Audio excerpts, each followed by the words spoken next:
तो नमस्कार दोस्तों, स्वागत है आप सबનું આપણી ચેનલ ગુજરાત રોજબરોજ ઉપર। મિત્રો એકવાર ફરી મિત્રો વરસાદની નવી સિઝનમાં આપણે તમારા માટે મિત્રો દાંતીવાડા ડેમથી લઈને સમગ્ર જો ગુજરાત છે તેના ડેમના સમાચાર આપવા માટે આવ્યા છીએ। ત્યારે મિત્રો ગયા વર્ષે એટલે કે મિત્રો 2023નું વર્ષ એ મિત્રો બનાસકાંઠા અને દાંતીવાડા ડેમને જે લોકોને પાણી મળે છે સાથે સાથે મિત્રો બનાસ નદીના જે બનાસ નદી પર આવેલા ગામડાઓ માટે એક સુવર્ણ वर्ष હતું। ત્યારે મિત્રો આ વર્ષની વાત કરવામાં આવે તો મિત્રો ગયા વર્ષે જે દાંતીવાડા ડેમ છે બિપોરજોય નામનું વાવાઝોડું જેને અસરના કારણે મિત્રો રાજસ્થાનમાં ભારે વરસાદ થયો હતો અને વરસાદના લીધે મિત્રો જ્યારે તે ડેમ ભરાઈ ગયો હતો રાતોરાત કહી શકીએ તો પણ ચાલે। ત્યારે મિત્રો આ વર્ષની વાત કરવામાં આવે તો મિત્રો હજુ સુધી દાંતીવાડા ડેમને લઈને આપણે અપડેટ આપણી ચેનલ પર નથી આપતા, કારણ કે મિત્રો હજુ સુધી દાંતીવાડા ડેમમાં પાણીની કોઈ પણ જાતની આવક શરૂ થઈ નથી। તો મિત્રો વાત કરવામાં આવે તો મિત્રો હાલમાં રાજ્યના વરસાદ બાદ મિત્રો 55 ડેમ હાઈ એલર્ટ પર છે। ત્યારે મિત્રો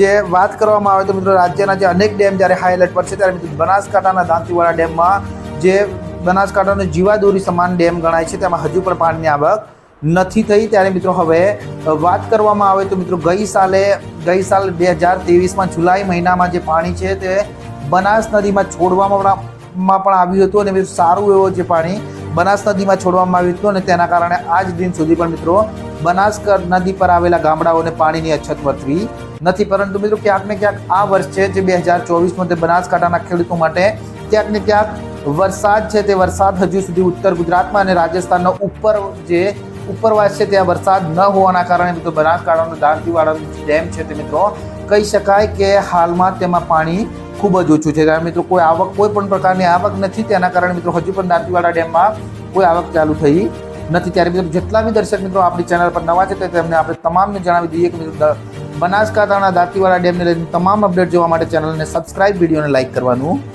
ના ભૂલશો।